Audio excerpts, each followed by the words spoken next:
Hello, friends and family. It's Patrick here. I wanted to take a couple minutes to talk to you about a couple of my telescopes. I actually have three to show you today. On my left here is a Celestron Nexstar 4 SE. It is a Makutsov style telescope. I picked this one up on Goodwill. Needed a couple little things. I was able to 3D print a few of those, as well as acquire them elsewhere. It was missing the laser red dot sight here, what they call a star finder. I actually just got that in today, which is why I decided to make this video. On my right, this is the Big Daddy. This is my main telescope. This is a Celestron 8 SE. It's a Schmidt Cassegrain style telescope. Fully computerized mount. If you look over here, and I'll bring the camera around in just a couple minutes, I do have a star finder. Starfinder does automatic plate solving, which actually I can kind of demonstrate it here for you. And I'm going to take the hand controller. We're going to do the StarSense auto align, and we will just skip ahead here and go.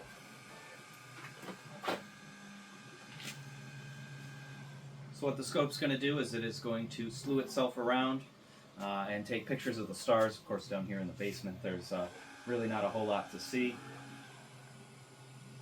But that does take the setup process from about 15 to 25 minutes down to like a 2-minute completely automated function. I did install some nice red LEDs down here below me. In fact, hey Google, turn off the lights.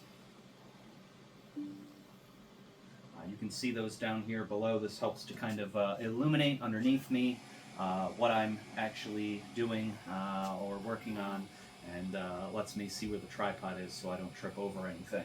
Hey Google, turn on the lights. This 8SE telescope has a dew shield on it. I 3D printed this ring to help it keep its nice round shape. It also has a Wi-Fi module over here. Like I said, I'll bring the scope in here, or the camera in here in just a minute. Behind me here, I have my Dwarf Labs Dwarf 2 telescope. This is a fully automated, computerized telescope. I do have a larger tripod-style mount for it upstairs. This telescope will self-calibrate, self-focus. It is kind of the newest in terms of computerized telescope technology. They do have a Dwarf 3 and a Dwarf Mini out now. So this telescope is not something with a viewfinder. You can't actually look through this scope as you can with the other two telescopes here. But you do use a smartphone or a tablet. You can automate different imaging processes, and it will even automate the stacking of images so that as it takes a photo, about 15-second exposure, depending on what you're looking at, will make that all possible.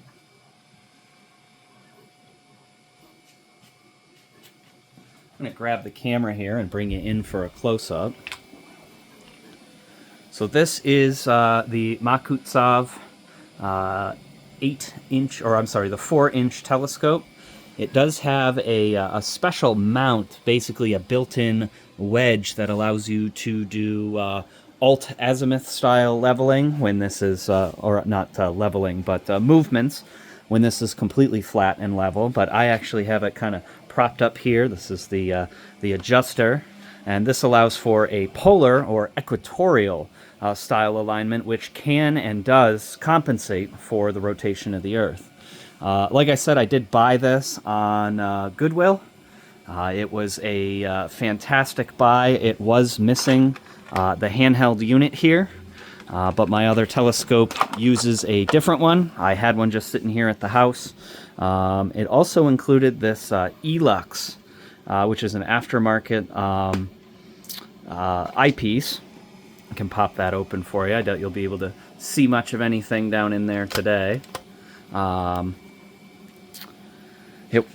this is like a $90 eyepiece, so that made almost this whole purchase worth it all on its own. Was missing the focus knob. As you can see, I 3D printed one, and that does work pretty darn well.